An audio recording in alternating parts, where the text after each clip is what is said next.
বর্তমানে বাংলার বুকে সবথেকে জ্বলন্ত ইস্যু খুব সম্ভবত উত্তরবঙ্গ বিভাজন আশঙ্কা।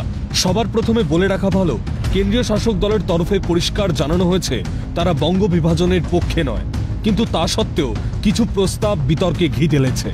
সম্প্রতি কেন্দ্রীয় প্রতিমন্ত্রী তথা বালুরঘাট লোকসভা কেন্দ্রের সাংসদ সুকান্ত মজুমদার উত্তরবঙ্গের ৮টি জেলাকে উত্তর পূর্ব ভারতের সঙ্গে যুক্ত করার প্রস্তাব দিয়েছেন। সুকান্ত মজুমদারের যুক্তি, বাংলার উত্তরাংশের সঙ্গে উত্তর পূর্বের রাজ্যগুলির বিভিন্ন ক্ষেত্রে অনেক মিল রয়েছে। তাছাড়াও প্রধানমন্ত্রী উত্তর পূর্বের রাজ্যগুলির উন্নয়নের উদ্যোগ নিয়ে পর্যাপ্ত অর্থ বরাদ্দ করেছেন। উত্তরবঙ্গকে নতুন মর্যাদা দিলে উন্নয়নে গতি আসবে, যে উন্নয়ন বাম আমলের ৩ দশক এবং ঘাসফুলি জামানায় চোখে পড়েনি। এক্ষেত্রে বাংলা বিভাজনের কোনো প্রশ্নই ওঠে না, কিন্তু রাজ্যের প্রশাসনিক দল রাজনৈতিক আকচাকচিতে বিষয়টিকে বিশ্লেষণ করছে অন্য আঙ্গিকে। শিক্ষা মন্ত্রকের পাশাপাশি উত্তর পূর্ব উন্নয়ন মন্ত্রকেরও প্রতিমন্ত্রী সুকান্ত মজুমদার, তাই বাংলার উত্তর অংশের উন্নতির কথা মাথায় রেখে তার এই প্রস্তাব বলে মনে করছেন ওয়াকিবহল মহল। এ আবহে ঝাড়খণ্ডের বিজেপি সাংসদ নিশিকান্ত দুবের একটি প্রস্তাব নতুনভাবে বিতর্কের জন্ম দিয়েছে। জনবিন্যাসের ভারসাম্য বজায় রাখার কারণ দেখিয়ে সংখ্যালঘু অধ্যুষিত বাংলার মালদা মুর্শিদাবাদ জেলা এবং বিহারের কিষানগঞ্জ, অরারিয়া, কাটিহার জেলাকে একসঙ্গে কেন্দ্রশাসিত অঞ্চলের অন্তর্গত করার প্রস্তাব দিয়েছেন গোড্ডার সাংসদ।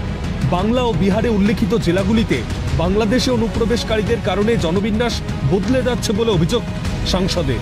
নিশিকান্তের দাবি, অনুপ্রবেশের ফলে ঝাড়খণ্ডে আদিবাসী জনসংখ্যা 10% কমে গিয়েছে। পাশাপাশি নিশিকান্ত বলেন, মালদা মুর্শিদাবাদ এলাকার সংখ্যালঘু সম্প্রদায়ের অনুপ্রবেশকারী মানুষ হিন্দুদের ওপর অত্যাচার চালাচ্ছে।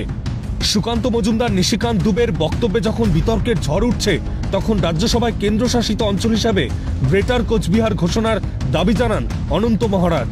2015 সাল থেকে এই দাবি তুলে আসছে গ্রেটার কোচবিহার পিপলস অ্যাসোসিয়েশন। পৃথক রাজ্যের দাবি নিয়ে একাধিকবার কেন্দ্রের সঙ্গে বৈঠক করলেও গেরুয়া শিবির বঙ্গভঙ্গে সায় দেয়নি কখনোই। অতীতেও উত্তরবঙ্গ ভাগের দাবি উঠে এসেছে বারবার। এর পেছনে কয়েকটি কারণ রয়েছে। প্রথম কারণ অবশ্যই উন্নয়ন। বাম আমল থেকে উত্তরবঙ্গকে কার্যত দুয়োরানি করে রাখা হয়েছে।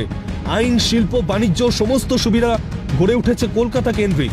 স্বাভাবিকভাবেই উত্তরবঙ্গের মানুষদের ক্ষোভ বেড়েছে দিন দিন। দ্বিতীয়ত, গণতন্ত্রের সাফল্য নির্ভর করে প্রশাসনিক ক্ষমতার বিকেন্দ্রীকরণের ওপর। জনসংখ্যার আনুপাতিক হারের সঙ্গে সঙ্গতি রেখে জেলা পরিষদ, পঞ্চায়েত সমিতি ও পঞ্চায়েত গঠন করা হলে উন্নয়নের সুযোগ বাড়বে। রাজ্যের লোকসংখ্যার সঙ্গে সামঞ্জস্য রেখে জেলা গঠন করা হলে কেন্দ্রের বরাদ্দ অর্থ আরও বাড়বে, ফলে উন্নয়ন সহজ হবে। তৃতীয় কারণ আন্তর্জাতিক। বাংলার মাথার ঠিক ওপরে রয়েছে চীন। ভারত, আমেরিকা, জাপান ও অস্ট্রেলিয়াকে নিয়ে কোয়াড গঠিত হওয়ার পর দক্ষিণ এশিয়ায় চীনের গতিবিধি বেড়েছে। লাল ফৌজ বাংলাদেশকেও চাপে রাখার চেষ্টা করছে। উত্তরবঙ্গ আর দক্ষিণবঙ্গকে ভাগ করেছে চিকেন স্নেক করিডর, যেটা বাংলাদেশ ও নেপালের মধ্যে 20 কিলোমিটারের এক ফালি জমি। এই চিকেন স্নেক অবরুদ্ধ হলে উত্তরবঙ্গের সঙ্গে কলকাতার যোগাযোগ বিচ্ছিন্ন হয়ে যাবে, যা পশ্চিমবঙ্গের মতো একটি রাজ্যের পক্ষে সামাল দেওয়া মুশকিল হয়ে যাবে।